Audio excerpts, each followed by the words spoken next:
बिस्मिल्लाहिर्रहमानिर्रहीम। अस्सलाम वालेकुम दोस्तों, मैं हूं आतिफ लाल और आप देख रहे हैं मेरा यूट्यूब चैनल स्मार्ट फार्मिंग में आज एक नई वीडियो के साथ आप लोगों के हाजिर खिदमत हूँ। आज जी हम लेके आए हैं गब्बन बकरियों के लिए जो ग्लूकोज के लिए है ना, तवानाई बहाल करने के लिए एक ये मतलब चीज़ है। मैं आप लोगों को बताता हूँ क्या क्या चीज़ इसमें इस्तेमाल की गई है।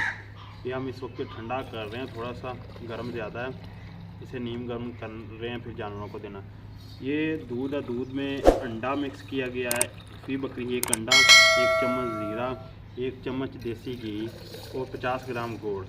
ये जो बकरियां लास्ट मंथ में होती हैं ना, ग्लूकोज की तवानाई बहाल करने के लिए ये बकरियों को दिया जाता है। बाज़ औक़ात देखा है कि बकरियां जो है ना वो बैठ जाती हैं, आखिरी मंथ में आके उनकी पिछली टांगें काम करना छोड़ देती है।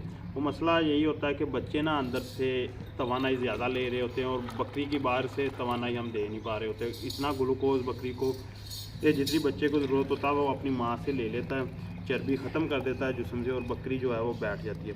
तो इस सूरत में ना हमें चाहिए कि ये एक कावा सा जो है ना ये तैयार करके डेली लास्ट मंथ में कोशिश करें कि डेली दें। एक तो ये गर्म होता है, ये देखिए जब इसमें उंगली डिप होने लग जाए ना उस वक्त आपने जानवरों को देना है कि नीम गर्म जो पीने के काबिल हो। फी जानवर आधा किलो बोतल के साथ हम देते हैं। तो अब मैं देने के बाद भी आपको दिखाता हूँ कि मतलब जब जानवरों को देना है। तो ये बोतल में मैंने आधा किलो डाल लिया। फी जानवर ना आधा किलो, फी बकरी हमने ये देना है, पिलाना है बकरी को। माशाल्लाह से ना जानवर जितने भी है इसे बड़े शौक के साथ पिएंगे, क्योंकि इसमें जो गुड़ है वो मीठा होता है, तो जानवर बड़े शौक के साथ पीते हैं।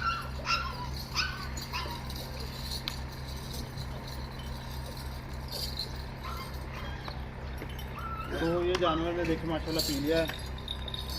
ये जानवर की ना तवानाई बहाल करने के लिए होता है कि आप जानवर को देंगे लास्ट मंथ में, इसमें कोई प्रॉब्लम नहीं आएगी। ये थी आज की हमारी छोटी सी वीडियो। हम 4 जानवरों को देंगे, अभी फ़िलहाल एक को पिलाया है, फिर दूसरे 3 को पिलाएंगे।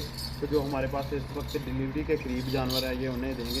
बाकी उम्मीद है कि आपको वीडियो पसंद आई होगी। अगर वीडियो पसंद आई तो वीडियो को लाइक शेयर ज़रूर करें। मज़ीद अच्छी वीडियो के लिए हमारे चैनल को सब्सक्राइब करें। अल्लाह हाफ़िज़।